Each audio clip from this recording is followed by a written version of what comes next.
Sometimes the biggest barrier is not that you cannot do something. It is that you have convinced yourself you can only go so far. And English can feel exactly like that. You can answer, "Where are you from? What do you do? How was your day?" But the moment someone says, "Tell me more," your confidence disappears. You know more English, you have more thoughts, but you do not know how to carry those thoughts beyond 2 or 3 sentences. Today, we are going to change that. I'll show you 7 powerful ways to build longer answers naturally. Connect one thought to another, and keep speaking even when your mind wants to stop. Remember this: you do not become fluent by waiting for longer answers to become easy. You become fluent by learning how to continue when they are difficult. Way 1. Stop ending your answer too early. Many English learners do not actually run out of English, they run out of direction. Someone asks you, "Why are you learning English?" And you say, "Because I want to speak confidently." That answer is correct. But then you stop. Not because you have nothing else to say.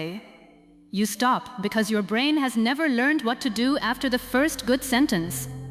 So from today, I want you to stop treating your first sentence like the finish line. Treat it like the door. You say, "I want to speak English confidently." Now ask yourself, why does that matter to me? Because sometimes I understand everything, but I still hesitate when I have to respond. Then ask, when does that happen most? Usually when someone asks me something unexpectedly, or when the conversation moves quickly. Then ask, how does that make me feel? It frustrates me because I know I have the words, but I cannot always bring them out fast enough. Then ask, what am I doing about it? That is why I am practicing longer answers instead of only memorizing short responses. Look at that. You did not learn new grammar. You did not suddenly become more advanced. You simply learned how to open the next part of the idea. That is one of the biggest secrets of longer speaking. When your mind says, "I have finished," ask one more question. Why? How? When? Can I give an example? What happened next? How did I feel? What did I learn? These questions are powerful because they stop your answer from collapsing after one sentence. Suppose someone asks, "Do you enjoy your work?" You say, "Yes, I do." Now do not stop. Ask, why? Because I like solving problems and I enjoy feeling that my work is useful. Example. For example, when I finish something difficult, I feel satisfied because I know I improved something. Any downside? The only difficult part is when several things need attention at the same time. Now you are having a conversation. This is the habit I want you to build every day. One answer, then one more thought, then another, and another. Do not force 10 sentences immediately. Start with 2, then 3, then 5, because speaking longer is not about becoming more complicated. It is about becoming more complete. And here is the most important thing I want you to remember. You already have more to say than your current English habits allow you to express.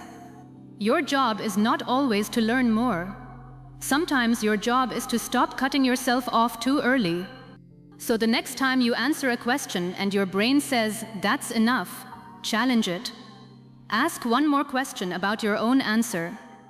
Because fluency begins when your first sentence stops being the end and starts becoming the beginning. Way 2. Learn to expand one answer without losing your flow. Many learners can answer the question, but they cannot stay with the answer. Someone asks, "What do you usually do after work?" And you say, "I go home and relax." Then your mind becomes empty. The problem is not that you have nothing else to say. The problem is that your brain is trying to find a completely new topic, instead of going deeper into the one you already started. So this is the habit I want you to build. Do not change the topic too quickly. Expand the idea you already have. If you say, I go home and relax. Ask yourself what relax means in your life. You might continue. Usually I make some tea and sit quietly for a while, because my afternoons can be tiring. Sometimes I watch something, but if I have had a stressful day, I prefer going for a short walk because it helps me clear my mind. Now your answer feels natural. You did not need more vocabulary.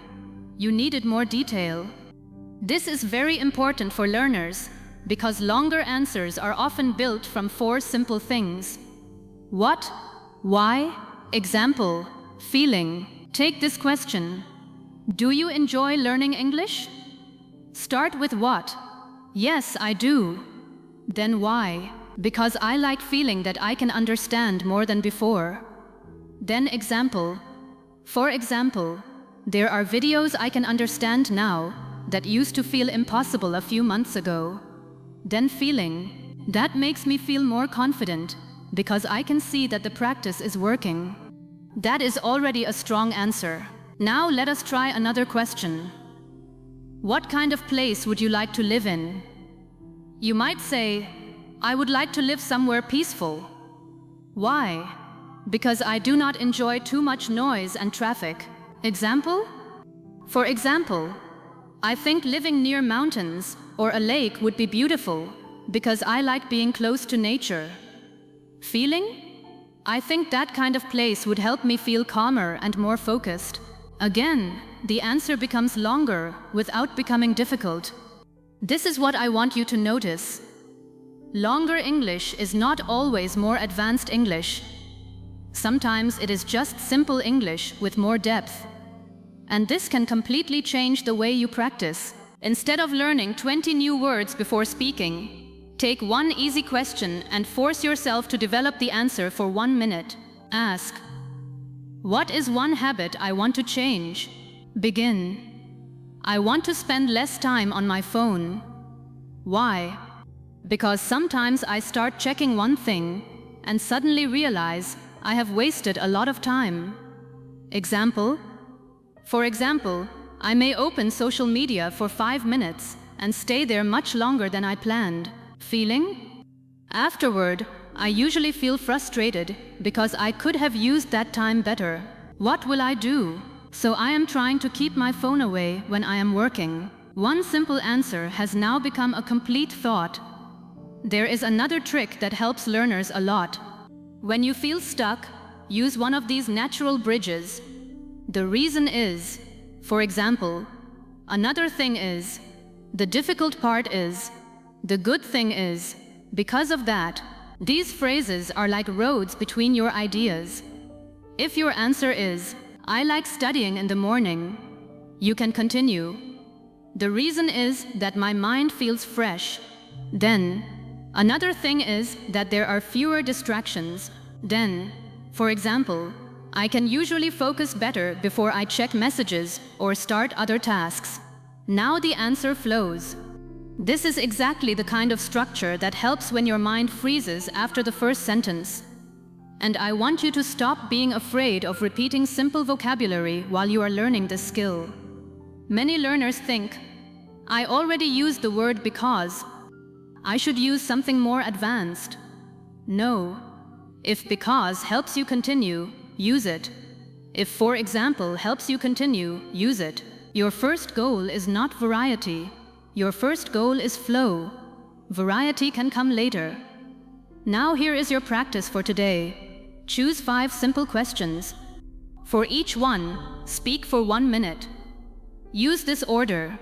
Answer, why. Example, feeling. Next point. Do not prepare full sentences. Only keep those 5 directions in your mind. And if you get stuck, return to one of them. This gives your brain a map. And once your brain has a map, longer answers stop feeling like a huge empty space. They become a series of small steps. That is exactly what fluency needs. Not one giant perfect answer. A clear first sentence, followed by the next useful thought. So the next time someone says, tell me more, do not panic. You already know what to do. Explain why. Give an example. Add how you feel. Add one more detail. Because speaking longer is not about having more English than everyone else. It is about learning how to stay with your own idea long enough for your English to grow around it.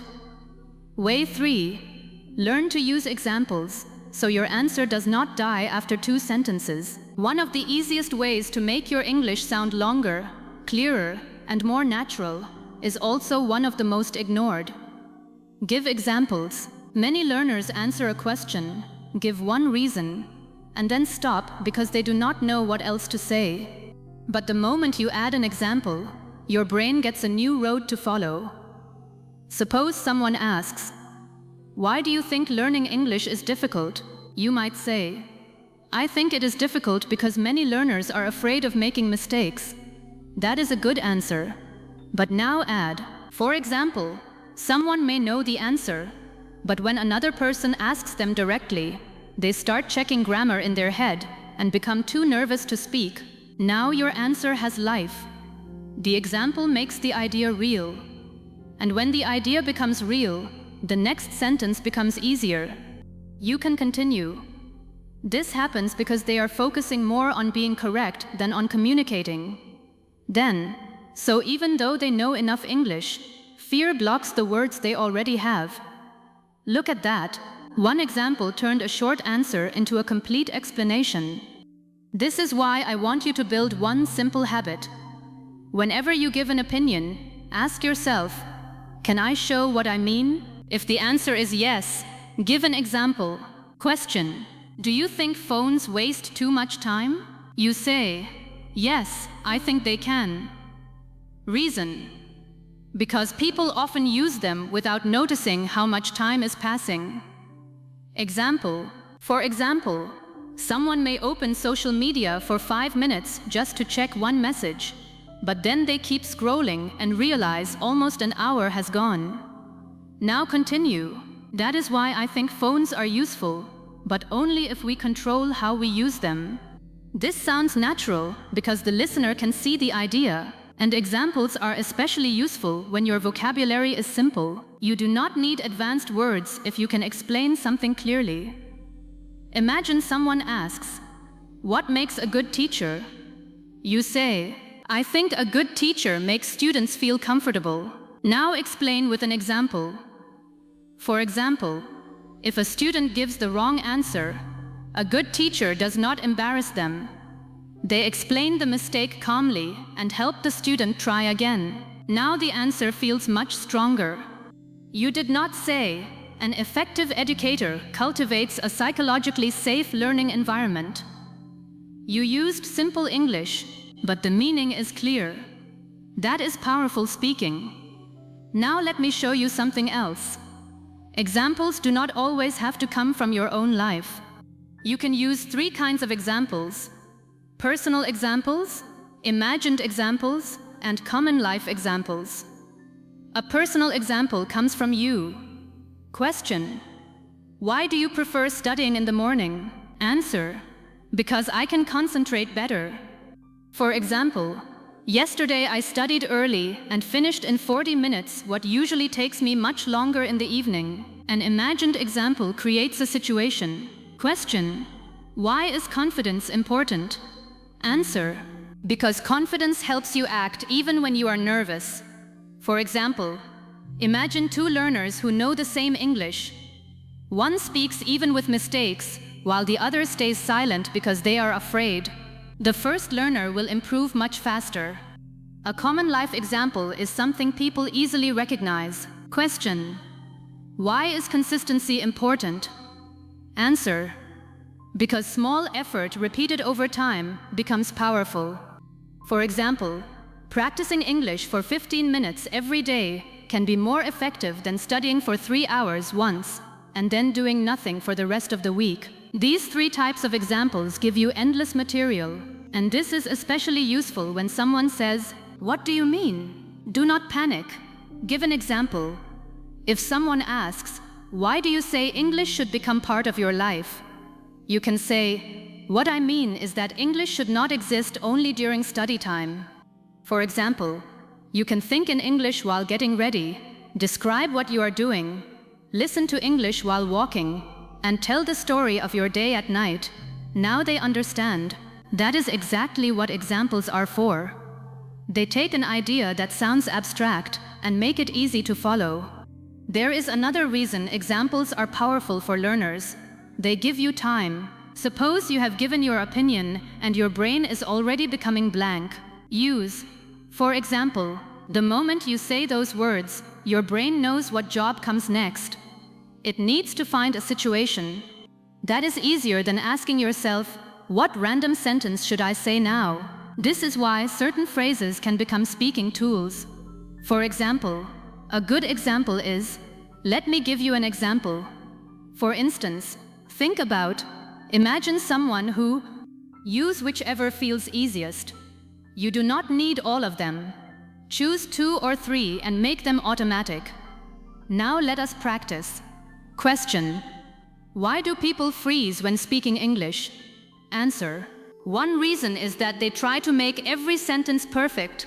Example: for example, they may know what they want to say, but before speaking they start thinking about tense, vocabulary, pronunciation, and whether the other person will judge them. Result: because they are thinking about too many things at once, the answer becomes slower and sometimes disappears completely. Conclusion: that is why learners need to practice communicating first and correcting later. That is a strong answer. And again, the vocabulary is not difficult. The structure is doing the work. Now try. Why is speaking practice important? Answer: because understanding English is different from producing it. Example: for example, you may understand an entire video, but when someone asks you to explain the same idea, you may struggle to build the sentences yourself. Result: that shows your listening is stronger than your speaking. Action: so after listening, you should practice explaining what you heard in your own words. One example has carried the answer forward again. Here is the exercise I want you to do today. Choose 5 questions. For every question, your answer must contain one example. Question 1. Why do you want to improve your English? Give an example from your life. Question 2. Why is exercise important? Give a common life example. Question 3. Why do people procrastinate? Create an imagined example. Question 4. What makes someone confident? Give a personal or imagined example. Question 5. Why is learning from mistakes useful? Show me a situation. Do not worry about speaking for 5 minutes. Just practice this sequence. Idea, example, what the example shows. That is enough. For example, I think mistakes help people improve. For example, when I record myself speaking, I sometimes notice that I keep making the same grammar mistake. Once I notice it, I can work on it. So the mistake actually shows me what I need to practice. Beautiful. One clear chain. And this is another thing I want you to understand about longer answers. You do not need to speak about 5 completely different ideas. Sometimes one idea explained properly is enough. A reason, an example, a result, a reflection. That can easily give you 30 seconds or a minute of meaningful English. Now imagine someone asks you, why do you think confidence matters in English? Instead of giving 5 random reasons, you might say, confidence matters because speaking requires action before everything feels perfect. For example, a learner may know hundreds of words but stay silent because they are afraid of making a mistake. Another learner may know fewer words but use them every day. The second learner will probably become a stronger speaker because they are actually training the skill. So confidence helps you use what you know. That answer sounds thoughtful because one example carries the whole point. This is what I want you to start doing naturally.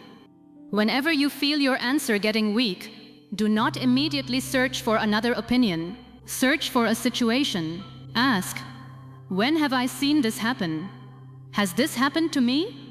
Can I imagine an example? What would this look like in real life? And let the example do the work. Because examples are not only for making your English longer, They make your English easier to understand. They make your ideas more memorable. They make your speaking sound less like a textbook and more like a real person explaining what they mean. So the next time someone says, "Tell me more," do not think, "I need more vocabulary." Think, "Can I give an example?" And if you can, your answer has somewhere to go. Way 4. Learn to connect your sentences so your answer keeps moving. There is a moment when many English learners realize that the problem is not making sentences. The problem is keeping those sentences connected. You may be able to say, "I like learning English." Then you say, "I watch videos." Then, "I practice every day." Then, sometimes it is difficult. Every sentence is understandable, but the answer still feels broken because each sentence stands alone. This is why some learners know enough English to say many things, but their longer answers still sound disconnected. The missing skill is not always vocabulary, it is connection. You need to learn how to make one sentence naturally prepare the next one. Let me show you the difference. A disconnected answer might sound like this: "I like learning English. I watch videos. I practice speaking. It is difficult sometimes. I want to improve." Now listen to the same idea when the sentences are connected. "I enjoy learning English because it gives me access to more people and more ideas. I usually watch videos and practice speaking at home. Although some days it still feels difficult, even when I struggle, I try to continue because I know that regular practice is what will help me improve."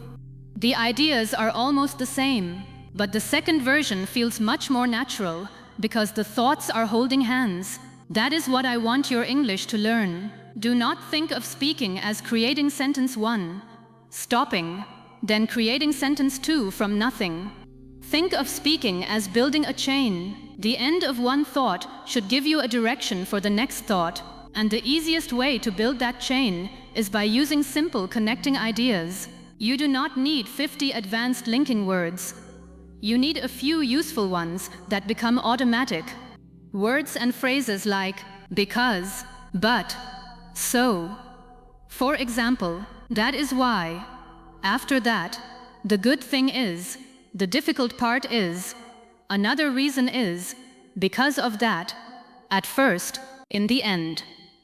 These are small pieces of English, but they can completely change the length and flow of your answers. Suppose someone asks, "Why do you want to improve your speaking?"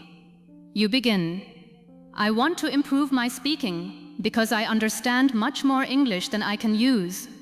Now the word "because" has already opened the next idea. Then, the difficult part is that when someone asks me something unexpectedly, I sometimes need too much time to organize my thoughts. Now the difficult part gives you another direction. Then, for example, I may know exactly what I want to say, but I start thinking about grammar and forget how I wanted to begin. Now, for example, has given your idea a real situation. Then, because of that, I am trying to practice longer answers instead of only short responses. Now you have a connected answer. You did not need sophisticated vocabulary. You needed bridges, and this is one of the most important things for learners who get stuck during longer answers. The problem is often not, "I do not know enough English." The problem is, "I do not know how to move from this thought to the next one." Once you know how to move, the English you already have becomes much more useful. Now let us practice with a common question. What do you usually do when you feel stressed? You could say, "I usually take a break." Good. Now connect. I usually take a break because I notice that forcing myself to continue often makes me more stressed. Then, for example, if I have been working for a long time and cannot concentrate, I may go for a short walk. Then, the good thing is that when I come back, I usually feel calmer and can think more clearly. Then, that is why I try not to ignore stress completely. This answer sounds natural because each sentence has a job. One gives the answer, one explains, One shows, one reflects, one concludes. This is the kind of structure that makes speaking feel organized. And when your speaking feels organized, you feel less afraid. Now I want you to try something different. Take one simple sentence and force yourself to connect 5 thoughts to it. Sentence: I like studying in the morning. Connection 1. I like studying in the morning because my mind feels fresher. Connection 2. Another reason is that there are fewer distractions. Connection 3. For example, if I study before checking my phone, I can usually concentrate for much longer. Connection 4. The difficult part is waking up early enough, especially if I slept late. Connection 5. So I am trying to go to bed earlier because I know my mornings are more productive. Look at what just happened. One sentence became a complete answer without changing the topic. That is exactly what longer speaking needs. You are not searching for 5 unrelated ideas. You are expanding one idea through connection. This is a much easier job for your brain, and it is also much easier for the listener to follow. Now let us talk about another mistake learners make. They use connectors, but they use them like decorations. They memorize words such as however, moreover, nevertheless, and therefore, then try to force them into every answer because they think advanced connectors will make them sound fluent. Sometimes that makes the English sound less natural because the connector is more advanced than the idea. You do not need to impress your listener with linking words. You need to make the relationship between your thoughts clear. If but works, use but. If because works, use because. If so works, use so. Simple connection is better than complicated connection you cannot control. For example, I wanted to go out, but I was tired, so I stayed home. That is perfectly natural English. Do not turn it into something unnatural just to sound advanced. Your first goal is flow. Your second goal is clarity. Advanced vocabulary can come later. And here is another powerful technique for longer answers. Use contrast. Contrast gives you another side of the topic and immediately creates more English. Suppose the question is, do you enjoy working from home? You say, yes, I do, because I have more control over my time. Now add contrast. But the difficult part is that sometimes I miss having people around me. Then, so for me, working from home is convenient, but I think it is important to still have some social interaction. One contrast doubled the depth of the answer. You can use contrast with almost any topic. I like social media because it helps people stay connected, but it can also waste a lot of time. Learning English is exciting because I can see progress, but it can also be frustrating when I know what I want to say and cannot express it quickly. I enjoy traveling because I like seeing new places, but I do not enjoy the stress of airports and long journeys. This is useful because longer answers become easier when you learn to look at more than one side. Now let us use cause and result. Someone asks, why do some learners lose confidence? You say, one reason is that they compare themselves too much with other speakers. Cause, when they see someone speaking fluently, they start thinking their own English is not good enough. Result, because of that, they become more nervous and may speak less. Further result, then they get less practice, which can make their confidence even weaker. Now your answer has movement. One thing causes another. This is exactly how real explanations work, and when you learn to follow cause and result, your brain no longer has to ask, what random sentence comes next? It simply asks, what happened because of that? That question can save your answer. Now let us use time sequence. This is especially powerful for storytelling. If someone asks, how did you start learning English? You could say, at first, I mostly focused on vocabulary because I thought knowing more words would make me fluent. After some time, I realized that I understood a lot, but still struggled to speak. Because of that, I started practicing conversations and recording myself. Eventually, speaking became easier because I was actually using the language instead of only studying it. Notice the connectors. At first, after some time, because of that, eventually, these phrases give the story a road. Without them, the story may feel like separate events. With them, the listener can follow your journey, and you can use this structure for almost any story. At first, then, after that, because of that, in the end, simple, powerful, easy to remember. Now I want you to practice something called the connection challenge. Choose one question. For example, why is consistency important in learning English? Speak for 1 minute, but every new sentence must connect to the previous sentence with a clear relationship. You might say, I think consistency is important because language needs regular repetition. If you practice only once a week, you may forget a lot before the next session. Because of that, even short daily practice can be useful. For example, 10 minutes of speaking every day gives your brain more frequent contact with English. Over time, that repeated contact makes familiar phrases easier to remember. That is why I think consistency is more important than studying for many hours only once in a while. Everything is connected. Nothing feels random. That is the goal. Now another question. Why do people freeze when speaking English? You say, one reason is that they try to control too many things at once. They are thinking about grammar, vocabulary, pronunciation, and the other person's reaction. Because their attention is divided, it becomes difficult to focus on the message itself. For example, they may know a simple answer, but spend so much time checking it that the conversation moves on. That is why I think learners should focus on communicating first and correcting themselves afterward.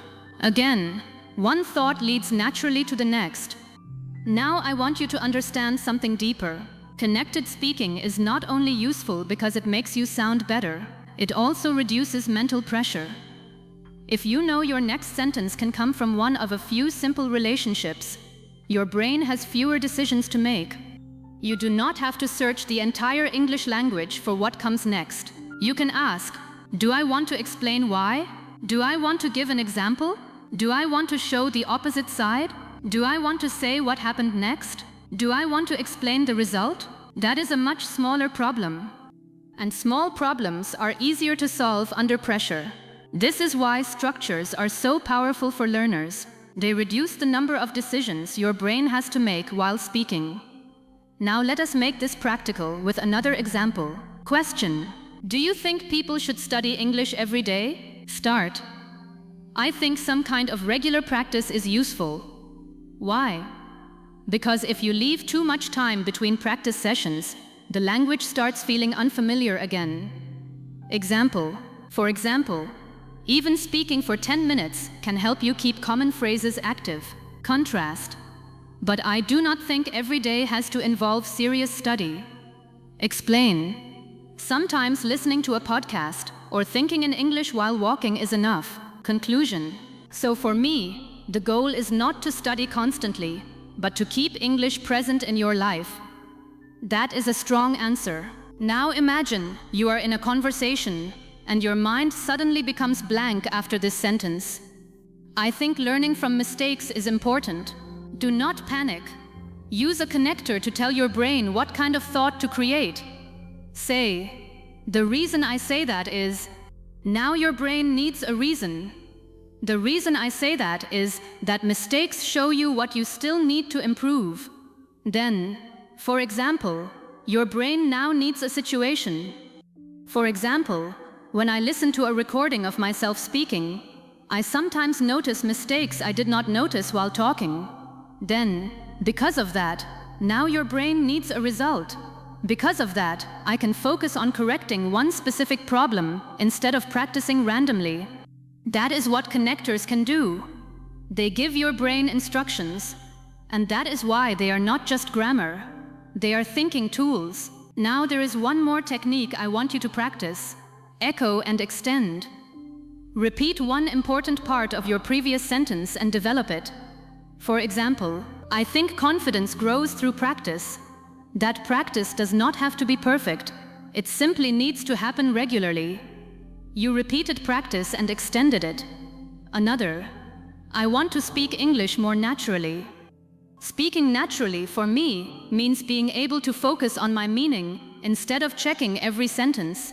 You repeated the key idea and explained it. This is a very natural way to keep speaking because you do not need a completely new idea. You take something you already said and go deeper. Try it. I think traveling teaches people a lot. One thing it teaches you is that different people can live in completely different ways. Then, those differences can make you more open-minded because you stop assuming your own habits are the only normal ones. Again, the new sentence grows from the previous one. This is exactly the habit you want.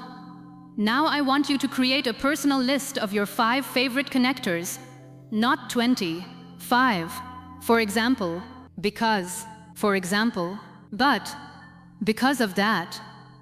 Another thing is, use those 5 so often that they become automatic. Then later add more. Maybe. At first. The good thing is, the difficult part is, in the end, that is why your connector bank should grow slowly. The goal is not knowing many connectors. The goal is reaching for them without thinking. Because when your mind starts getting stuck, you do not need a vocabulary dictionary inside your head. You need one little bridge. For example, and suddenly the answer moves again. Now here is your practice for today. Take 5 questions and answer each for 90 seconds. But there is one condition. You must use at least 4 different types of connection in every answer. A reason, an example, a contrast, and a result. Question: why do you want to improve your English? Reason: because I want to communicate more confidently. Example: for example, I want to be able to answer questions without needing so much time to translate. Contrast: I understand quite a lot already, but speaking is still harder for me than listening. Result: because of that, I am spending more time practicing spoken answers instead of only studying. Now another question. Is social media good or bad? Reason, example, contrast, result. Do it again. After a few days, your brain will start creating these connections automatically, and something important will happen. The moment after your first sentence will stop feeling empty. You will know there are several directions available. You can explain, you can contrast, you can show, you can continue the story, you can show the result, you can reflect. The road is no longer missing. You simply have to choose which direction makes sense. That is what speaking flow really is. Not saying words without stopping, not talking fast, not using the most advanced vocabulary. Flow is the ability to make one thought lead naturally into another without constantly feeling that you are starting from zero. So the next time somebody asks you a question and you answer successfully, do not immediately search the air for a completely new sentence. Look at the sentence you just said. There is probably another thought hiding inside it. Explain why. Give an example. Show the other side. Tell what happened next. Explain the result. And keep building. Because when your sentences learn how to connect, longer answers stop feeling like 10 separate problems. They start feeling like one idea moving forward. And once your English learns how to move forward, the sentence that used to feel like the end of your answer becomes exactly what it should have been all along. A bridge to what you wanted to say next. Way 5. Train yourself to speak in stories, not just answers. There is a point in almost every longer English conversation where facts are no longer enough. Someone asks you a question, you give the basic answer, you explain your reason, maybe you even give an example, but then the conversation goes deeper and the other person says, "Has that ever happened to you?" Or, Can you tell me about a time when you experienced that? And suddenly the difficulty changes, because now you are not being asked for one sentence. You are being asked to take someone through an experience from beginning to end. This is where many learners get stuck. You know the story perfectly in your own language. You can remember where you were, who was there, what happened, how you felt, what somebody said, and how everything ended. But when you try to tell the same story in English, all those details arrive in your mind at the same time. You do not know where to begin, so you begin somewhere in the middle. Then you remember something you forgot, go backward, lose the tense, repeat yourself, and eventually say, "Anyway, it was difficult." The problem is not that you cannot tell stories in English. The problem is that you have not given your brain a road to follow. And storytelling is one of the best ways to train longer speaking, because a story naturally gives you something that ordinary answers sometimes do not. Direction. There was a beginning. Something happened. Something changed. You reacted. Something happened next. And eventually there was an ending. When you learn to follow that road, speaking for 1 or 2 minutes becomes much easier, because you are no longer inventing every next sentence. You are simply moving through the experience. So I want you to learn a very simple storytelling structure. Set the scene. Start the action. Show the problem or change. Explain your reaction. Continue what happened. Finish with the result. Reflect on it. Do not memorize those words as if they are grammar rules. Understand the movement. Let us imagine someone asks you, "Tell me about a time you felt nervous speaking English." Many learners might say, "One time I spoke English with someone, and I was very nervous. I made mistakes, but it was okay." Nothing is wrong with that answer, but the story is still hiding inside it. Let us open it. Begin by setting the scene. A few months ago, I had a conversation with someone whose English was much stronger than mine. I had spoken English before, but most of my practice had been alone. So I was already a little nervous before the conversation started. Now something is happening. Move forward. At first, everything was fine, because the questions were simple. They asked where I was from and what I did, and I could answer those questions quite easily. Now introduce the change, but then they asked me what I thought about something we had been discussing. And suddenly I realized I needed to give a much longer answer. Now tell us what happened inside you. I knew what I wanted to say, but I started thinking about grammar. And the more I tried to make the answer perfect, the harder it became to speak. Continue. I paused several times, forgot one of the words I wanted to use, and for a moment I thought I should just stop. Then show the turning point. But instead of ending the answer, I used simpler words and explained the idea another way. Now the result. The other person understood me perfectly and continued the conversation as if nothing terrible had happened. And finally, reflection. That experience taught me something important. I had been more afraid of making a mistake than the situation required. The conversation did not need perfect English. It only needed me to keep communicating. Now that is a story. And notice something important. Most of the vocabulary was simple. The power came from sequence. This is why storytelling is such valuable training for learners who struggle with longer answers. Instead of asking your brain, "What should I say next?" you ask a much easier question, "What happened next?" That question can carry you for minutes. Now I want you to understand that your life is already full of speaking material. You do not need dramatic stories. You do not need to have climbed a mountain, traveled around the world, or experienced something extraordinary. Tell me about the morning you woke up late. Tell me about the first time you tried cooking something and it went wrong. Tell me about a day you lost something important. Tell me about a conversation you still remember. Tell me about the first time you traveled somewhere alone.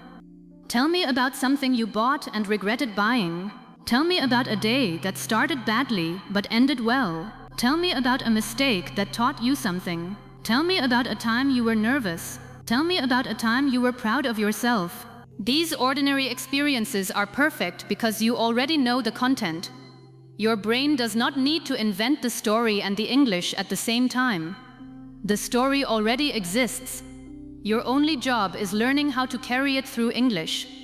And this is where I want to give you one of the best exercises for building longer answers.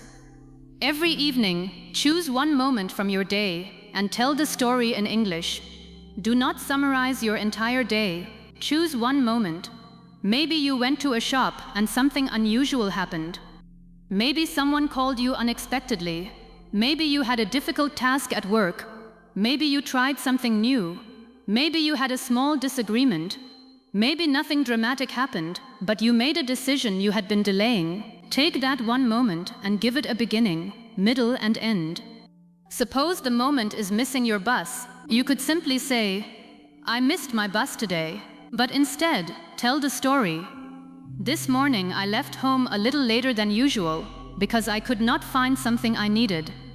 I thought I still had enough time, so I did not worry too much. When I reached the bus stop, I saw the bus pulling away. I tried to get there quickly, but it was already too late. At first I was frustrated because I had an important appointment, but then I checked the time and realized I could still arrive if I took another route. In the end, I was only about 10 minutes late, but the experience reminded me that I need to prepare things the night before instead of rushing in the morning." That is wonderful speaking practice. You are practicing past tense, sequence, emotions, cause and effect, description and reflection without sitting down and saying, "Today I will study 6 grammar topics." You are using grammar because the story needs it. That is a much more natural way to strengthen speaking. Now let us make this even easier by giving you some storytelling bridges. When beginning, you can use "a few days ago." I remember one time when something interesting happened recently. There was a time when last week then to move the story forward. At first, a little later, then something happened. After that, a few minutes later. The moment suddenly, then for the turning point. The problem was, that was when I realized. But then, what I did not expect was, things became difficult when, then for your reaction. At first, I felt I did not know what to do, so my first reaction was, I remember thinking, then the ending, eventually, in the end, after a while, finally, and reflection. Looking back, what I learned from that was, since then, that experience made me realize these phrases are useful because they do not give you the story. They give your story movement, and movement is what prevents you from getting stuck. Now there is something else I want you to practice. Do not tell every story at the same speed. This is a common learner mistake. Everything receives the same amount of attention. I woke up. I ate breakfast. I went outside. I saw my friend. We talked. Then I went home. Technically that is a story, but it does not feel alive because nothing is more important than anything else. Instead, move quickly through unimportant details and slow down at the important moment. Imagine you are telling a story about losing your phone. You do not need 3 minutes explaining breakfast. You might say, "I had been out most of the afternoon, and when I finally came home, I reached into my pocket and realized my phone was missing." Now slow down. At first, I thought I had left it in another pocket, so I checked my bag. Nothing. Then I checked my jacket. Still nothing. That was the moment I started becoming nervous because I remembered using it shortly before leaving the cafe. Now we care. This is storytelling. You are teaching your listener what matters. And this also helps your English because you stop wasting mental energy describing details that do not move the story. Now let us talk about dialogue. Dialogue can make your longer answers much easier and more interesting. Suppose you are telling a story about asking someone for directions. Instead of saying, "I asked a man for directions and he told me I was going the wrong way," you can say, I stopped someone and said, "Excuse me, do you know how I can get to the station?" He looked at me and said, "The station?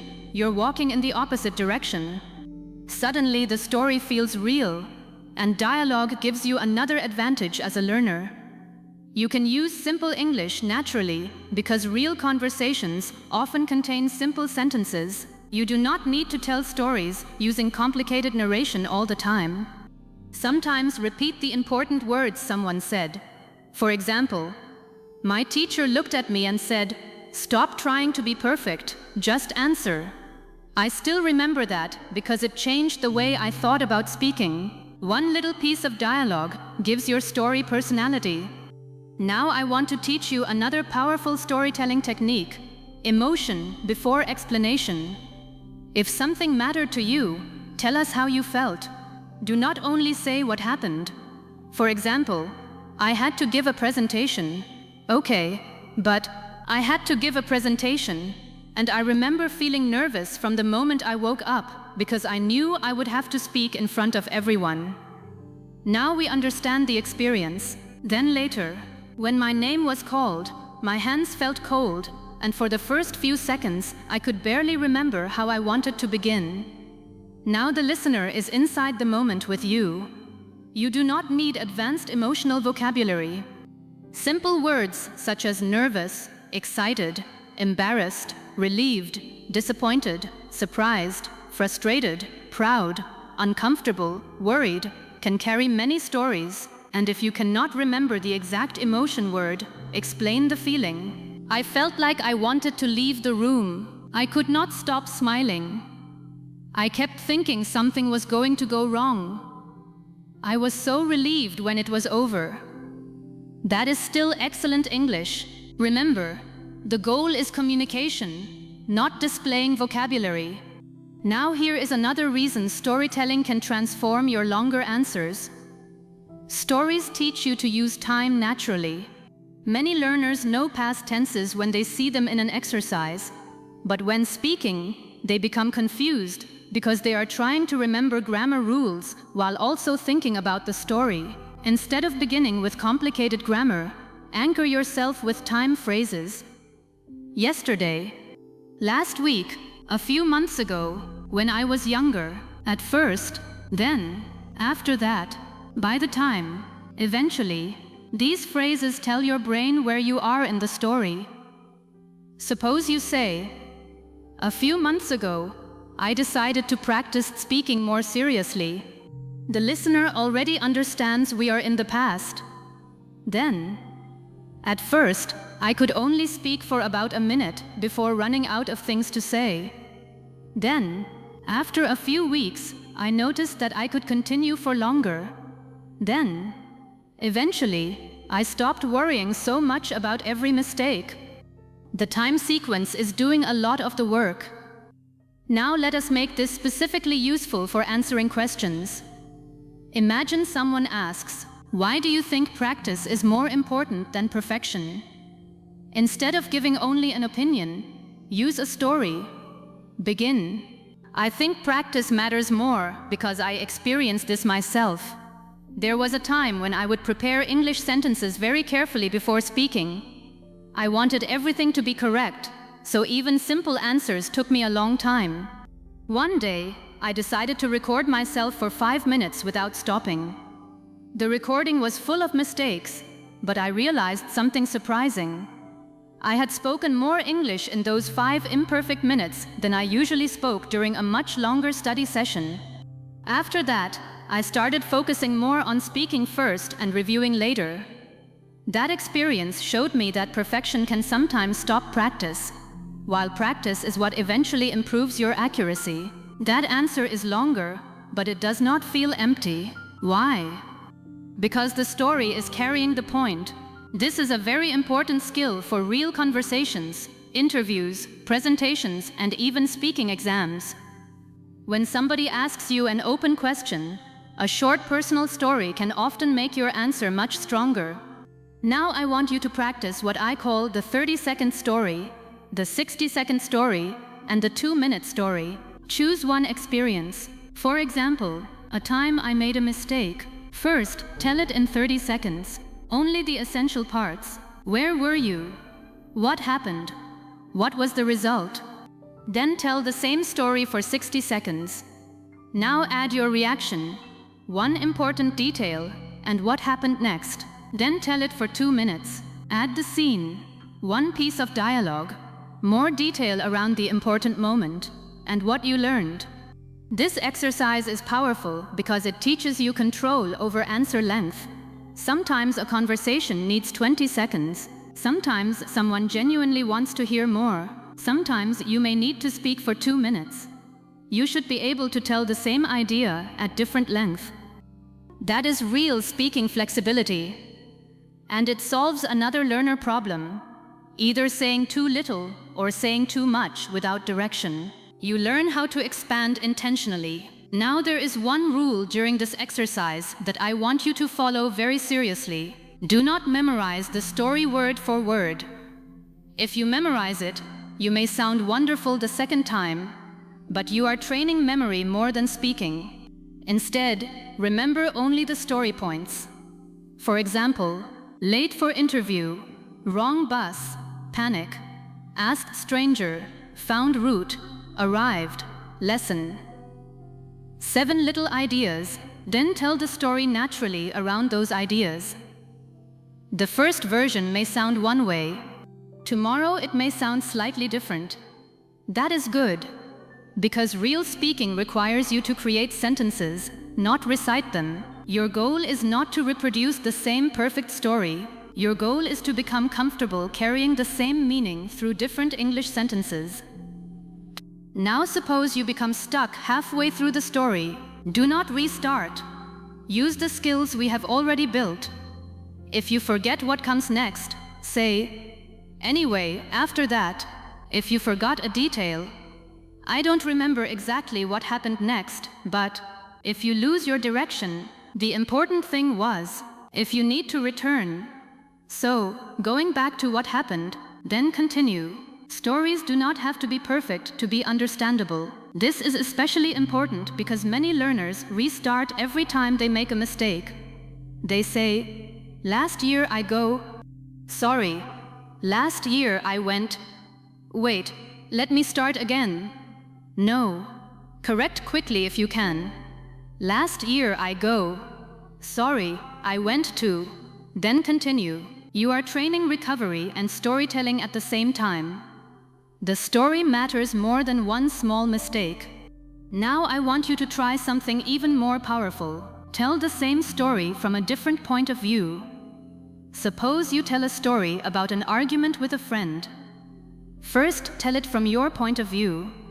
Then imagine how your friend might describe the same situation. This forces you to use different language and different explanations, or tell a story about your first day at a new job. First tell what happened, then tell what you wish you had done differently. Then tell what advice you would give someone experiencing the same thing tomorrow. One experience has now given you 3 completely different speaking exercises. This is how you get more value from your practice. You do not constantly need new topics. You need to learn how to explore the topics you already have. Now let us connect storytelling directly to your biggest problem: longer answers. Imagine someone asks, "Why do you think people are afraid of speaking English?" You could say, "Because they are afraid of mistakes." Correct, but short.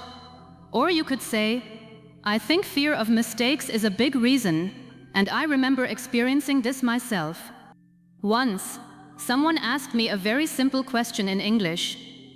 I knew the answer immediately, but because I wanted to say it perfectly, I waited too long. The other person thought I had not understood and repeated the question. That made me even more nervous. Afterward, I realized the problem was not that I lacked English. I had made the situation difficult because I was trying to avoid one small mistake. Since then, I have tried to answer first and improve the sentence as I continue. Now your answer has substance. And notice what happened at the end. The story returned to the original question. This is an important habit. After telling a story, connect it back to your point. Use "that is why I think, that experience taught me. So for me, since then I have realized." That is a good example of why. This prevents your story from wandering away from the question. You are not telling stories randomly. You are using stories to support what you mean. Now I want you to build a small story bank. Not memorized scripts. Just experiences you know well enough to talk about. Think of 10 categories. A time you were nervous. A time you were proud. A mistake you learned from. A difficult decision. A funny misunderstanding. A time someone helped you. A time you helped someone. A small failure. Something you changed your mind about. A moment you realized something important. Every learner has stories in these categories. Write only 3 or 4 keywords for each story. Then practice telling one every day. After 10 days, you will have 10 experiences that your brain has learned to express in English. And these stories can help you answer dozens of different questions. A story about making a mistake can answer, "What have you learned from failure? Why are mistakes useful?" Tell me about a difficult experience. What is something you would do differently? When did you learn an important lesson? 1 story, 5 possible conversations. This is why storytelling is such an efficient fluency exercise. You are not memorizing answers to hundreds of questions. You are building flexible material you can adapt. Now let me give you one final practice challenge for this way. Tonight, choose one ordinary experience from the last 7 days. Do not write the full story. Write only 7 words or short phrases that remind you of the important moments. Then put the paper away from your eyes. Press record. Speak for 2 minutes. Start by setting the scene. Move forward. Tell us when something changed. Tell us what you thought or felt. Give one specific detail. Finish what happened. Then tell us what the experience meant to you. Tomorrow, tell the same story again without listening to today's version first. You may be surprised. The second version will often come more easily. Your transitions may improve. The words may arrive faster. You may remember a detail you could not explain yesterday, and that is exactly what you want. You are turning an experience into accessible spoken English. Do this repeatedly, and something begins to change. When somebody asks you an open question, your mind no longer sees a huge empty space. It begins seeing experiences, connections, moments, examples, stories. Instead of thinking, "How can I possibly speak for 2 minutes?" you begin thinking, "I know exactly what experience I can use to explain this." And once the story begins, you have a road. There was a beginning. Then something happened. You reacted. Something changed. There was a result. You learned something. Follow the road. That is all. Because longer speaking does not require you to become a walking dictionary. It requires you to become comfortable taking another person through your thoughts and experiences. Your life has already given you thousands of stories. English is simply giving you another voice in which to tell them. So the next time somebody asks you a question and your short answer feels finished, do not immediately say, "That's all." Ask yourself, is there a story behind this? If there is, open it. Take us there. Tell us what happened. Tell us what changed. Tell us what you felt. Tell us what you learned. And you may discover that the learner who once struggled to speak for 20 seconds was never empty of ideas. You were simply waiting to learn how to turn those ideas into a journey someone else could follow. Way 6. Learn to hold one idea for minutes without losing your direction. There is a point where longer speaking becomes less about vocabulary and more about mental control. You may already know how to answer, explain, give an example, tell a story, and connect your sentences. But then somebody asks a question that requires you to speak for 2 or 3 minutes. And somewhere in the middle, you lose your direction. You begin strongly. Then one thought leads to another. Another thought appears. You remember something else.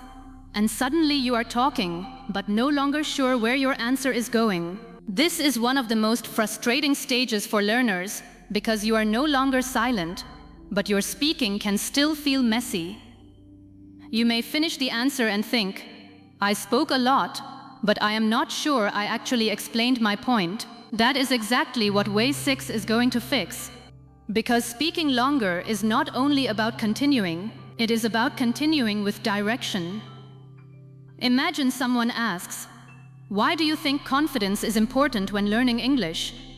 You begin, I think confidence is important because it helps learners speak even when they are not completely sure. Good. Then you explain fear. Then you mention mistakes. Then you start talking about school. Then you remember something about vocabulary. Then you start talking about pronunciation. 2 minutes later, you are still speaking, but the original question has almost disappeared. This happens because your brain is producing ideas faster than it is organizing them. So I want you to learn one powerful habit. Before you speak longer, choose one main message, not 5, 1. Ask yourself, what is the one thing I really want this person to understand? For the confidence question, your main message could be, confidence matters because it helps you use the English you already know. That is your center. Everything else should support that one idea. Now you can add a reason. A learner may know a lot of vocabulary, but if they are too afraid of mistakes, they may stay silent. Then an example. For example, someone may understand a question perfectly, but spend so much time checking grammar that they never answer naturally. Then a story or observation. I think this happens to many learners because they have trained themselves to study English, but not to use it under pressure. Then a conclusion. That is why confidence is not separate from fluency. Confidence is what allows your knowledge to become spoken language. Everything came back to the main point, that is organized speaking. And organized speaking feels much easier to listen to. Now here is a simple method I want you to remember for longer answers. Main point, reason, example, deeper thought, return to main point. Let us practice. Question, why do some people struggle to stay consistent with English? Main point, I think one reason is that they make their routine too difficult. Reason, they decide they must study for 2 or 3 hours every day. So the routine only works when they are highly motivated. Example, for example, someone may practice for 3 hours on Monday, feel exhausted on Tuesday, skip Wednesday, and then feel guilty for the rest of the week. Deeper thought, the problem is not that they are lazy. The problem is that their plan depends on motivation instead of being easy enough to repeat.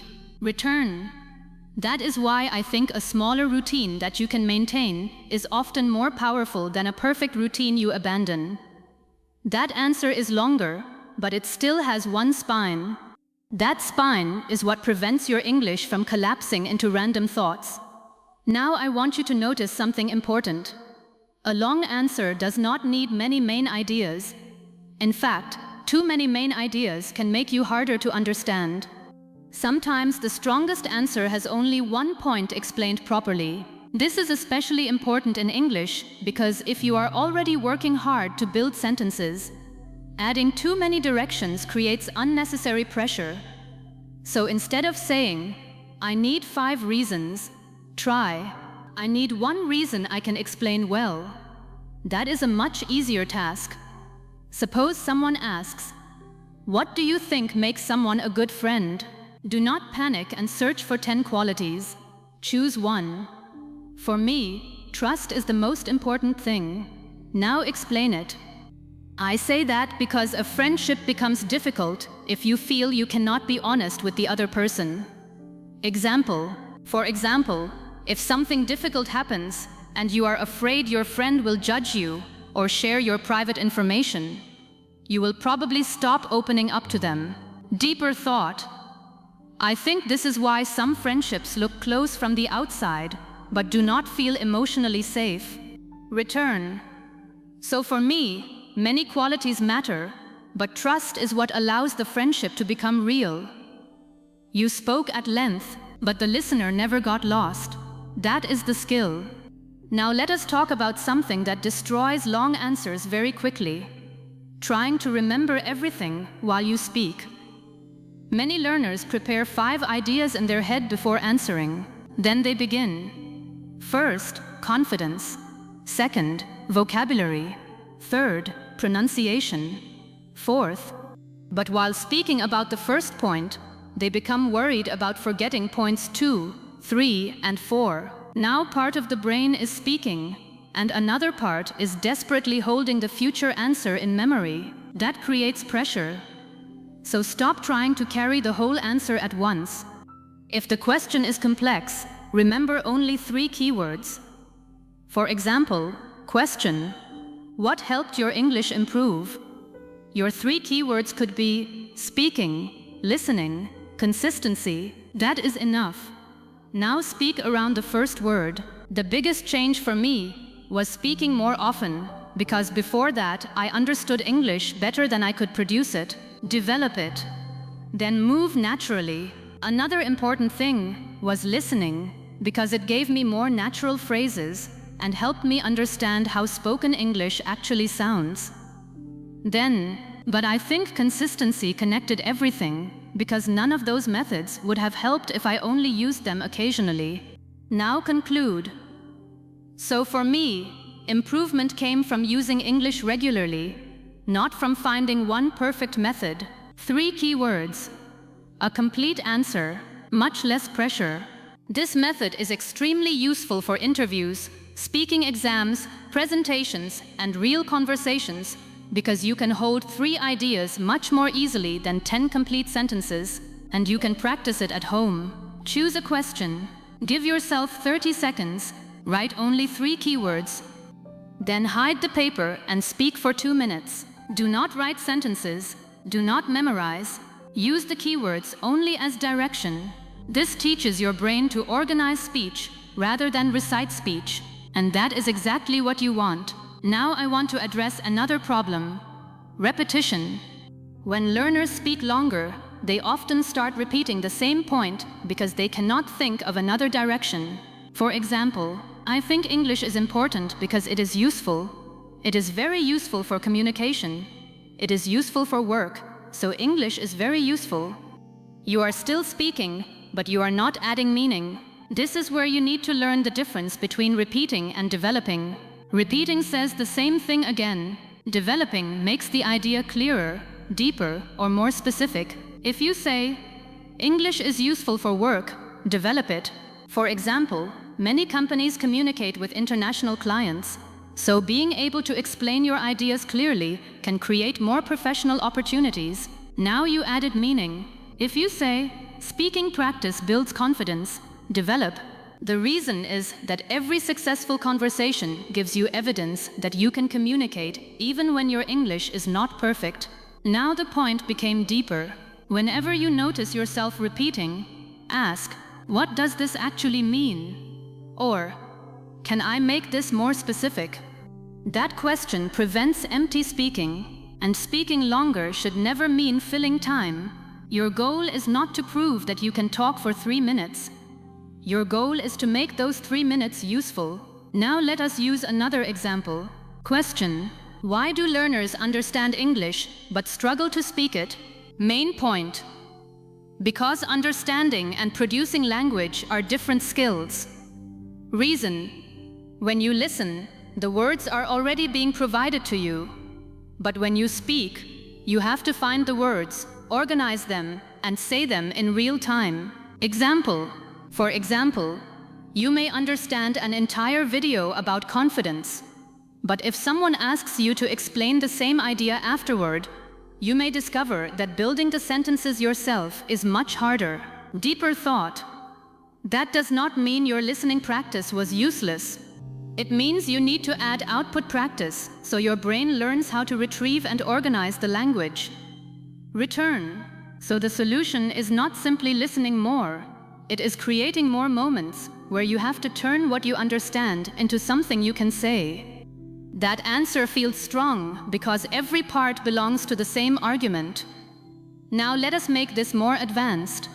Sometimes you will have two sides to an answer. This is common with questions like, is working from home better? Is social media good?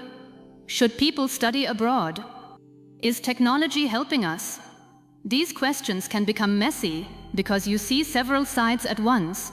Use this structure: my view, to advantage, limitation, final position. Question: do you think working from home is better? My view: for me, working from home has more advantages than disadvantages.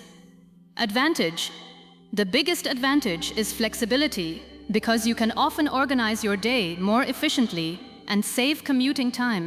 Limitation: the difficult part is that it can become isolating, especially if you spend most of your week working alone.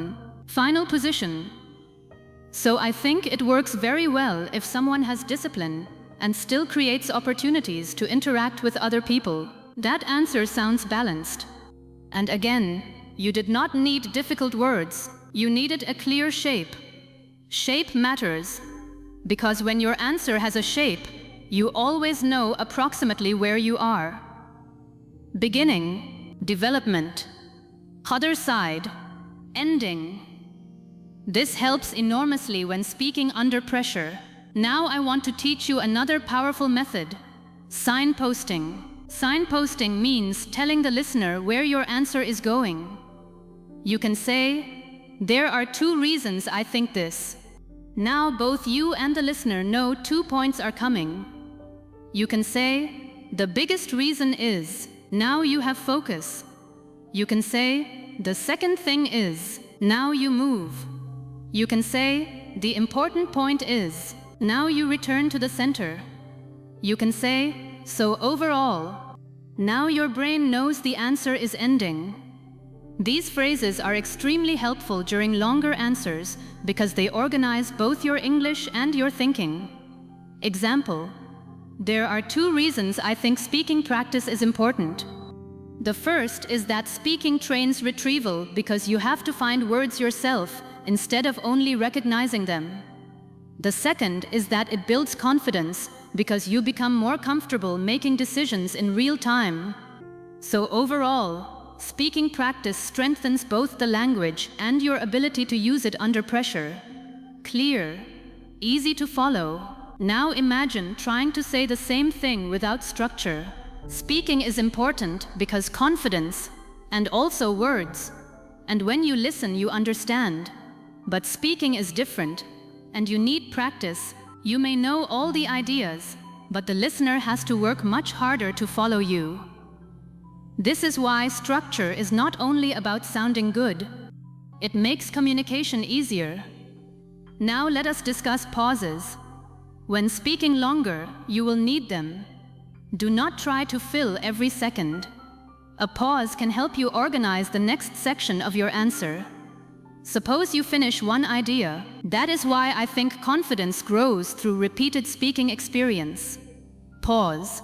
Then, but there is another side to this. Continue. That pause sounds intentional. It gives your brain time, and it tells the listener that the answer is changing direction. Do not be afraid of silence when the silence has a purpose. Fluency is not speaking without breathing.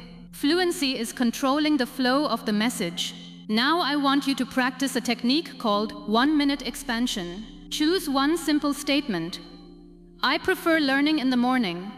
Your job is to speak about only that idea for 1 minute without changing topics. Start. I prefer learning in the morning because I can focus much better before my day becomes busy.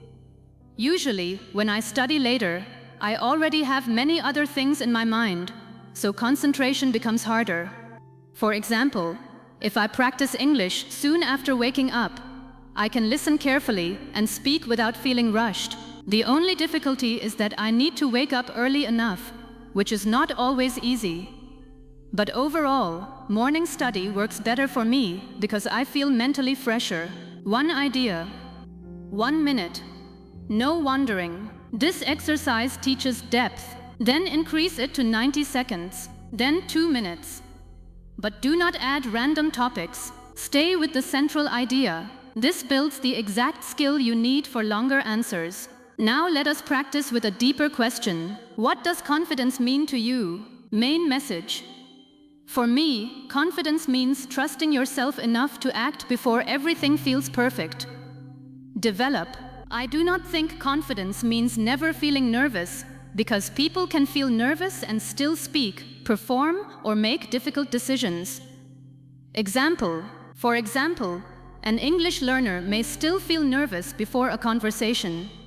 But if they answer anyway and continue after mistakes, that is confidence. Deeper thought. In fact, I think waiting until fear disappears can keep people stuck, because confidence often comes after action, not before it. Return. So for me, confidence is not the absence of fear. It is the decision that fear will not control what you do. That is a longer answer with a strong center. And this is where longer English starts becoming powerful. You are not just producing more language.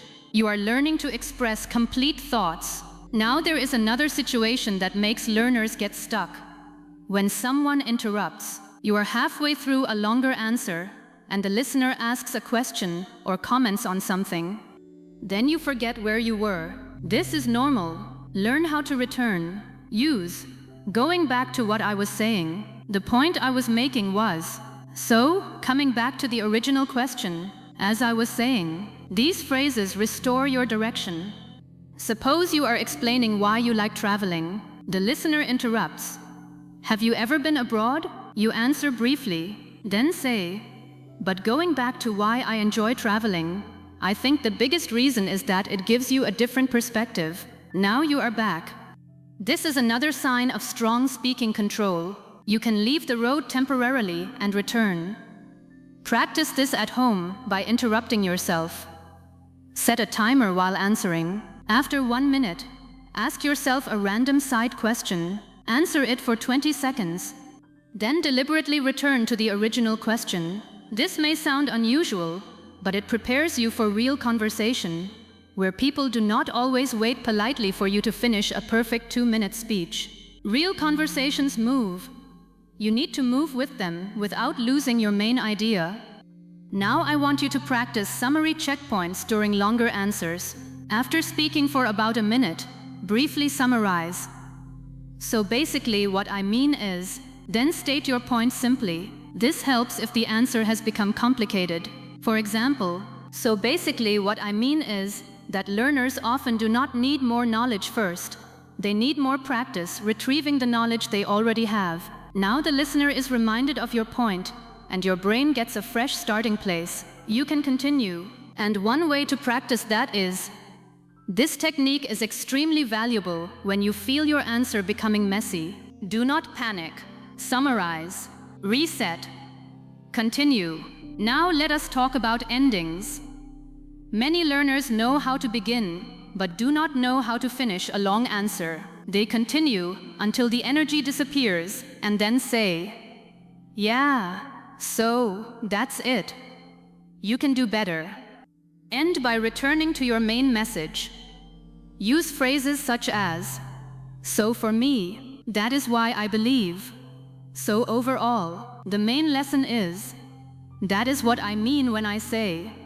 Example, so overall, I think longer answers become easier when you stop trying to create many ideas and instead learn how to explain one idea properly. Clean ending. The listener knows you are finished and you feel in control. That matters. Now here is your full practice routine for way 6. Every day, choose one open question. Give yourself 30 seconds to think. Write only one main message plus 3 keywords. Then speak for 3 minutes. During the answer, use one clear opening, one reason, one example, one deeper thought, one return to the main point. If you lose direction, summarize. If you get interrupted in your imagined conversation, return. If you repeat yourself, make the idea more specific, then finish with a clear conclusion. Record it. When you listen back, Do not ask only, was my grammar correct? Ask, could I follow my own answer? Did you know what your main point was? Did each example support it? Did you wander? Did you return? Did you finish clearly? These are advanced speaking skills, but you can train them with simple English. And this is something I want you to remember. A person with simple vocabulary and organized thoughts can sound much more confident than someone with advanced vocabulary and no structure. Clarity creates confidence for the listener and for you. Because when you know where your answer is going, you stop feeling trapped inside every sentence. You have a destination. The sentences simply carry you there. Now imagine someone asks you, why do you think English learners lose motivation? You take 1 second. Main point.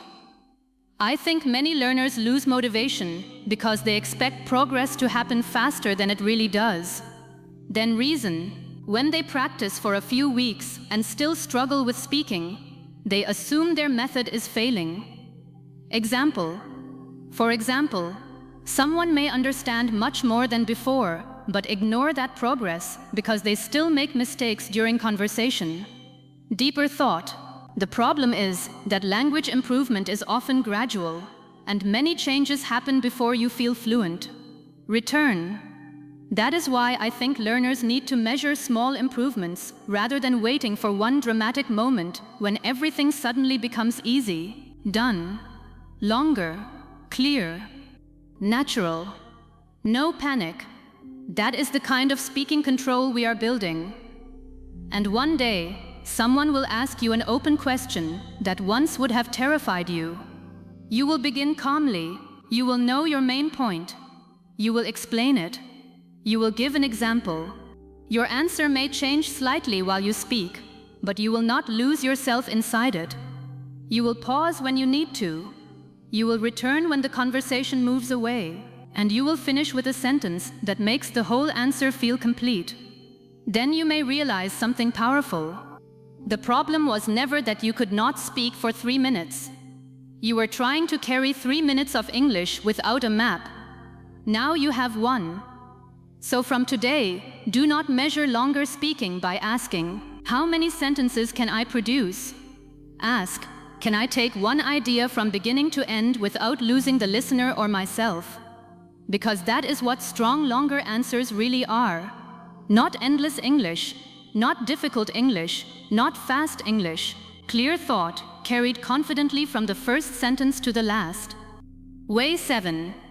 Build the speaking reflex that lets you keep going without translating every sentence. There comes a moment in your English journey when knowing more is no longer enough. You may know the grammar. You may understand thousands of words. You may watch English videos and understand most of what you hear. You may even be able to answer simple questions confidently. But when someone asks you to explain something for 2 or 3 minutes, everything changes. Your first sentence comes, then your second, and somewhere around the 3rd or 4th sentence, your brain starts working too hard. You think of the idea in your first language. You translate it into English. You check whether the grammar sounds correct. You search for a better word. You wonder whether the sentence sounds natural. Meanwhile, the person in front of you is waiting, and suddenly a conversation that should feel simple begins to feel like solving a puzzle under pressure. This is why the final skill I want you to build is not another vocabulary technique. It is a speaking reflex. A speaking reflex means that when an idea appears, your brain becomes increasingly able to express it with the English already available to you, instead of stopping to construct every sentence perfectly. Think about how you answer a simple question in your strongest language. If somebody asks, "What did you do yesterday?" you probably do not create the entire answer before opening your mouth. You begin somewhere, and while you are speaking, the next thought appears, then the next one. Sometimes you change direction. Sometimes you correct yourself. Sometimes you pause because you cannot remember something, but you do not believe you have suddenly forgotten your language. You trust yourself to continue. That is what we need to build in English. Not perfection, not speed for the sake of speed. Trust between your thoughts and your voice. And that trust is built through repetition. Let us begin with one of the most powerful exercises you can use. The first 3 seconds rule. Choose a question. What is something you want to improve about yourself? Read it. Give yourself no more than 3 seconds before beginning. You do not need to know the entire answer. You only need the opening thought. Maybe you say, one thing I really want to improve is how I manage my time. Good. Now continue from what you just said. I say that because sometimes I know exactly what I need to do, but I still delay starting. Now the next thought. For example, I may have an important task in the morning, but instead of beginning immediately, I check my phone or do smaller things first. Then, the problem is that the task does not disappear. I simply have to do it later with more pressure. So recently I have been trying to begin with the most important thing before allowing myself to become distracted. Look carefully at what happened. You did not know those 5 sentences before you started. The answer was created while you were speaking. That is the reflex. And the only way to strengthen it is to give yourself more opportunities to create language in real time. Many learners do the opposite. They prepare everything. They write an answer, they correct it, they memorize it. Then they practice saying it. That may improve pronunciation or help you learn useful phrases, but it does not fully train spontaneous speaking because your brain already knows what comes next. So I want you to separate 2 types of practice. Sometimes prepare, sometimes do not. Prepared practice helps you improve quality. Unprepared practice helps you improve access, and you need both. If spontaneous speaking is your weakness, however, you need much more practice where you genuinely do not know your next sentence. This is where the 3-second rule becomes powerful. Choose random questions and begin quickly. Would you rather live in a large city or a small town? 3 seconds. Begin. I think I would prefer a smaller town, although it would depend on where I was in my life. Continue. The main reason is that I like quieter places and I do not enjoy spending a lot of time in traffic. Continue. On the other hand, a large city probably offers more opportunities, especially for work. Continue. So ideally, I would probably choose somewhere peaceful, but still close enough to a larger city. You thought while speaking. That is exactly what you need. Now, I want you to notice that none of those sentences was extraordinary.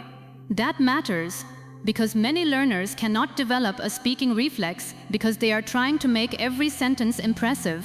They think fluency means always finding the best possible expression. It does not. When speaking in real time, your brain needs permission to choose a sentence that is good enough to carry the meaning forward. Suppose you want to say something sophisticated about how technology has changed human communication, but you cannot find the words. Do not wait. Say, I think technology has changed the way people communicate because now we can talk to someone immediately, even if they are very far away. Maybe that is not the most advanced sentence you could produce, but it works. And once you have said it, you can deepen it. The interesting thing is that communication has become easier, but sometimes real connection feels more difficult because people spend so much time communicating through screens. Now you are developing the thought. The first sentence did not need to be brilliant. It needed to open the road. This is one of the greatest lessons you can learn about longer answers. Do not demand your best sentence first. Give yourself a usable sentence first, then build. Now let us talk about translation, because this is where many longer answers become painfully slow. Suppose someone asks, "What qualities do you admire in people?" You immediately know your answer in your own language. Then you try to translate the exact thought. There is a word you cannot remember.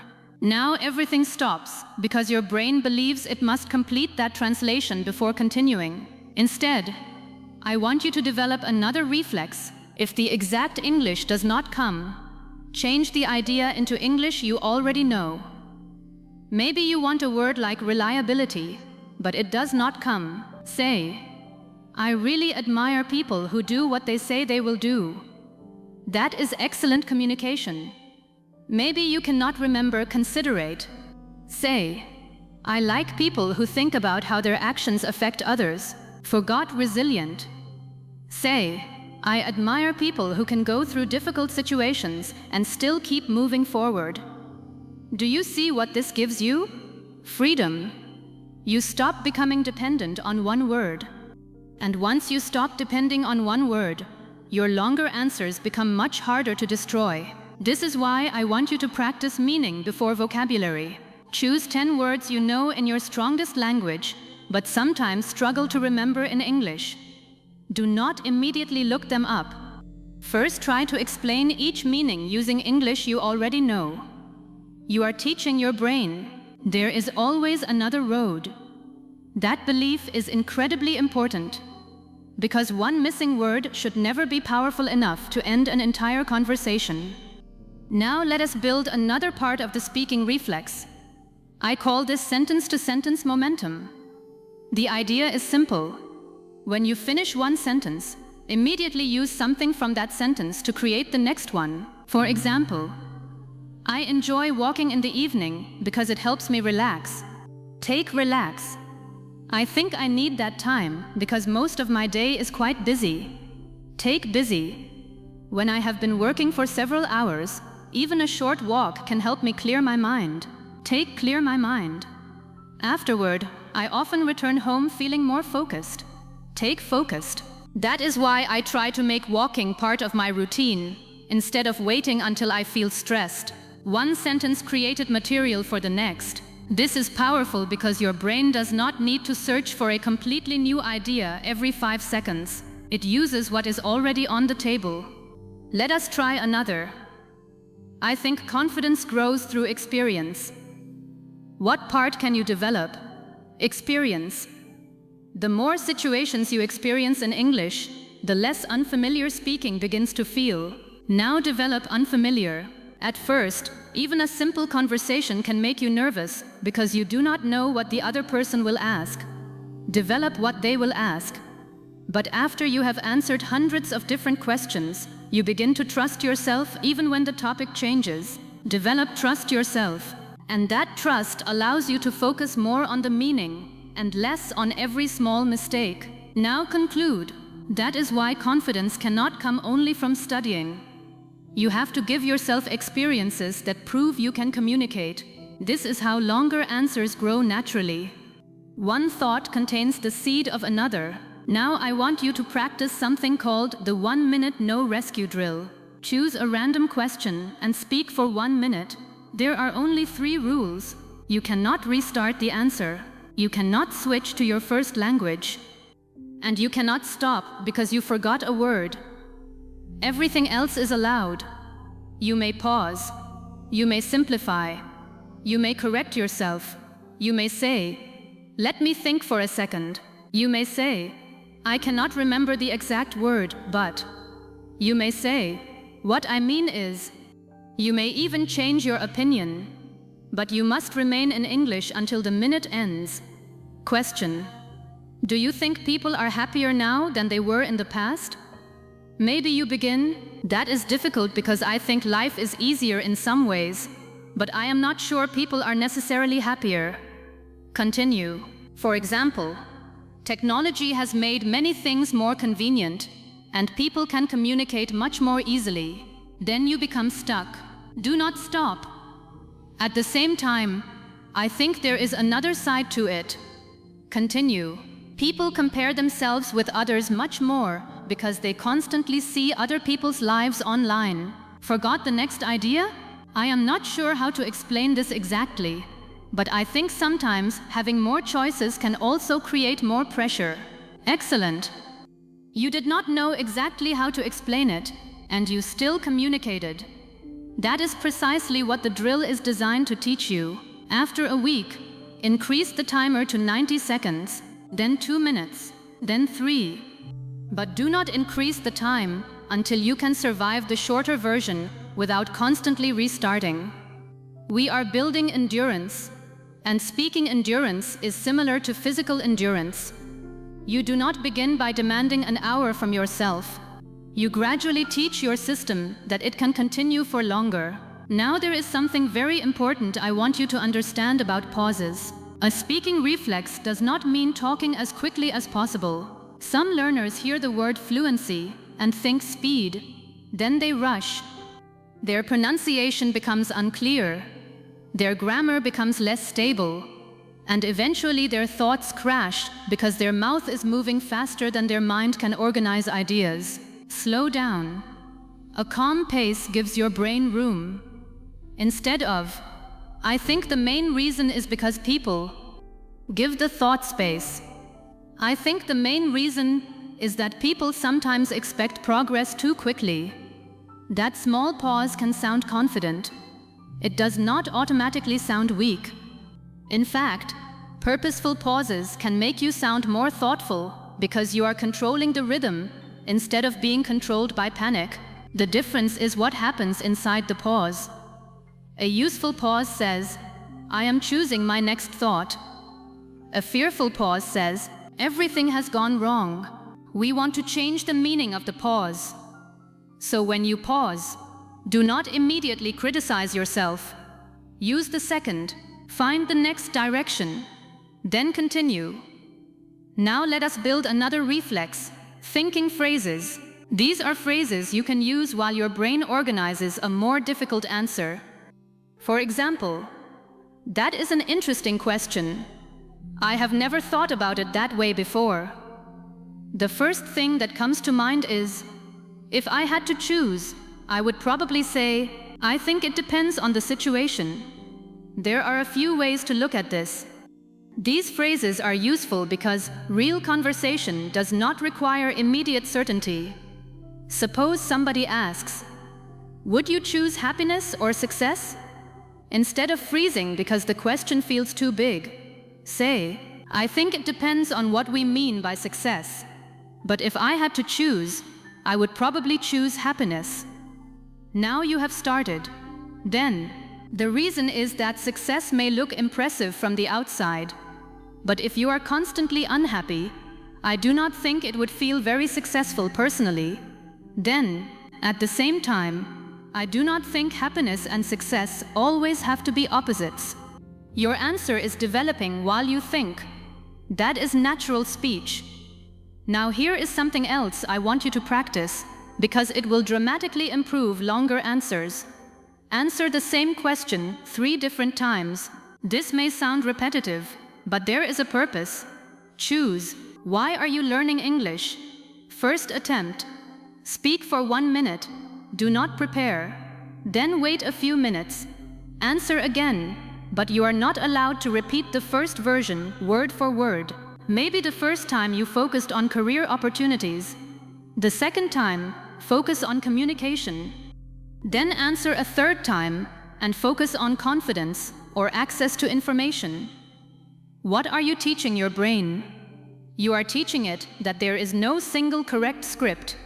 This is incredibly freeing. Many learners freeze because somewhere inside them they believe there is one perfect answer they are supposed to find. But communication does not work that way. Today you may answer one way.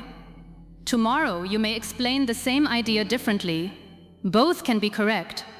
The more versions you can create, the less dependent you become on memorized sentences. Now let us make this even more powerful with the simplify and rebuild drill. Choose a difficult idea. For example, why do people procrastinate even when they know something is important? First, explain it as simply as possible. Sometimes people delay important things because the task feels difficult or uncomfortable. Now add one layer. They may know they need to start, but thinking about the amount of work makes them avoid it. Another layer. For example, instead of beginning a difficult project, they may clean their room, check messages, or do small tasks that feel easier. Another. Those activities make them feel busy, but the important task is still waiting. Another. Then, as the deadline gets closer, the pressure becomes stronger. Conclusion. So sometimes procrastination is not about laziness. It is about avoiding uncomfortable feelings connected to starting. You build complexity gradually. This is how I want you to approach longer English. Do not try to begin at level 10. Begin with the simplest version of your meaning, then deepen it. This removes enormous pressure. Now I want to address something that happens after learners begin improving. You may notice that you can speak for longer, but you still make mistakes, and you may become disappointed. You think, I spoke for 3 minutes, but I made so many grammar mistakes. Please understand what is happening. Your brain is learning to manage a larger amount of language in real time. Of course, accuracy may temporarily become less stable when you increase speed, length, or complexity. That does not mean you should ignore mistakes forever. It means you need 2 different modes of practice: fluency mode and correction mode. During fluency mode, finish the thought. Keep going. Do not stop for every small error. During correction mode, listen to your recording and choose a few important mistakes. Maybe you repeatedly said, "he go." Now correct that pattern. Maybe you used the wrong tense throughout a story. Review it. Maybe one pronunciation problem made a word difficult to understand. Practice it. But do not try to repair 20 things at once.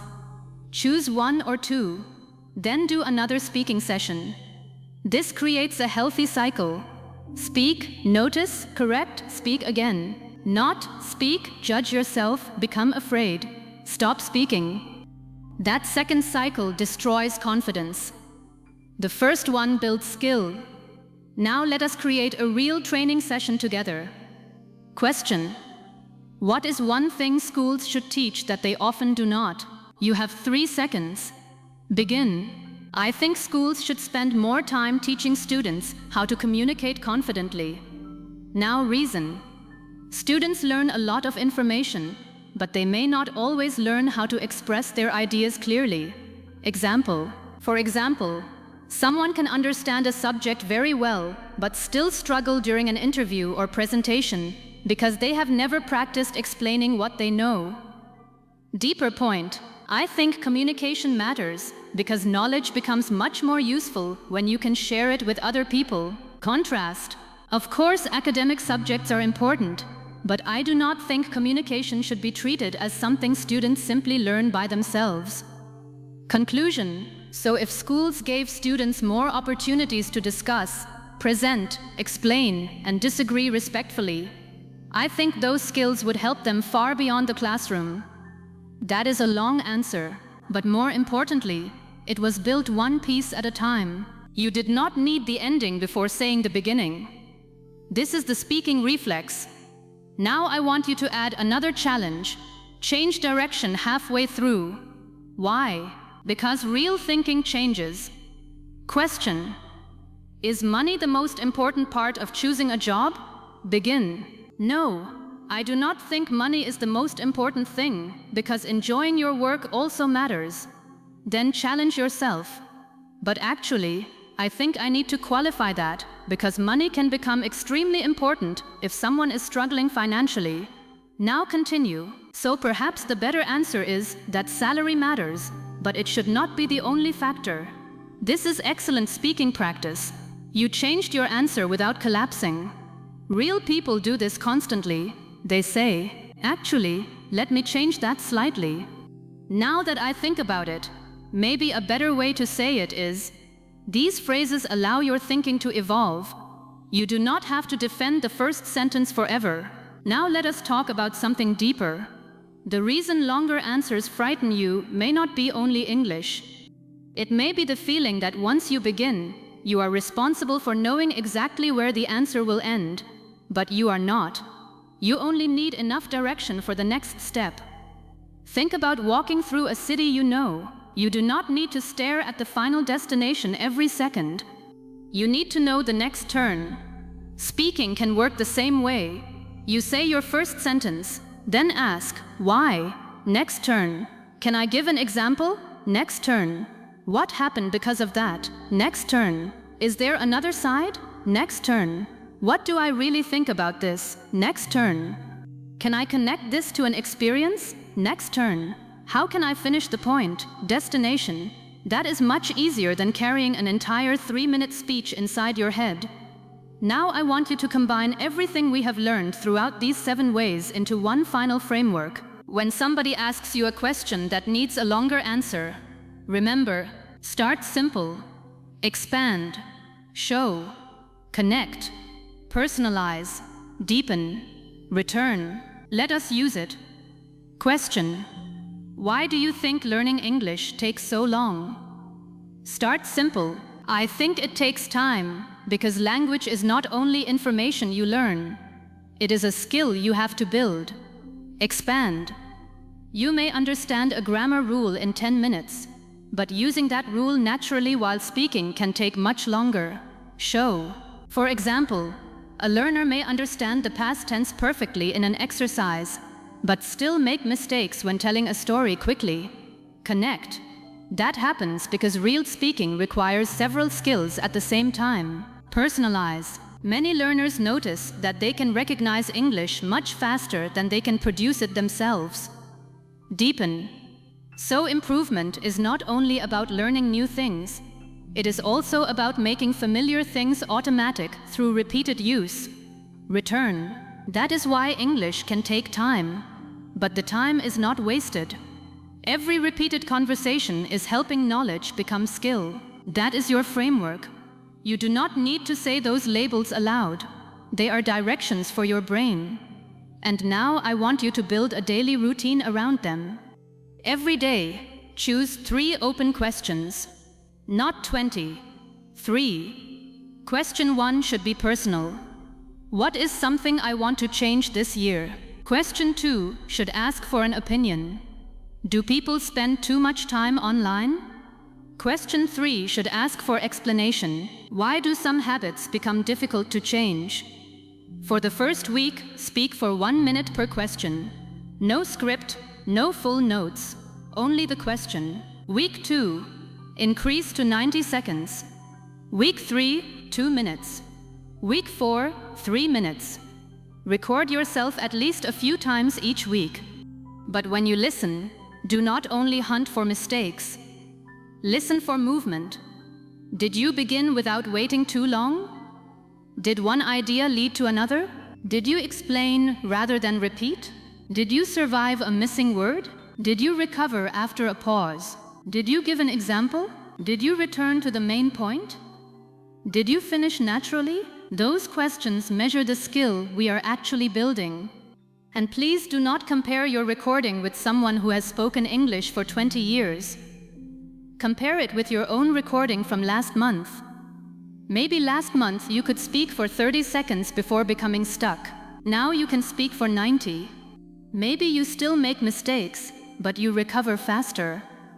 Maybe you still pause, but the pauses no longer frighten you. Maybe you forget words, but now you explain around them.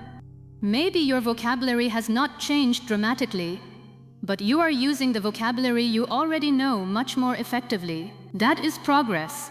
And this is the progress learners often fail to celebrate because they are waiting for some magical day when they suddenly feel fluent. Fluency rarely arrives like that. It grows quietly. A pause becomes shorter. An answer becomes longer. A sentence comes without translation. A forgotten word no longer destroys the conversation. You tell a story without preparing it. Someone asks a follow-up question, and instead of panicking, you respond. One day you speak for 5 minutes, and only afterward realize that you were not thinking about grammar the entire time. Those are the moments when fluency is being built, and I want you to notice them. Now imagine yourself in a real conversation several months from now. Someone asks, "What do you think has changed most about you in the last few years?" That is not a simple yes or no question. It needs thought. The old version of you might have become nervous immediately. But now you pause for a moment and say, "I think the biggest change is that I trust myself more than I used to." There is your beginning. Then, a few years ago, I spent a lot of time worrying about whether I was making the right decisions. Now you have moved into the past. For example, even small choices could make me overthink because I was always imagining what might go wrong. Example: over time, I realized that no decision comes with complete certainty. Deeper thought: that does not mean I never doubt myself now, but I recover from that doubt much faster. Contrast: so I think the biggest change is not that I always know what to do. It is that I trust myself to deal with what happens after I choose. Return. You finish, and then something important happens. The other person responds to your idea.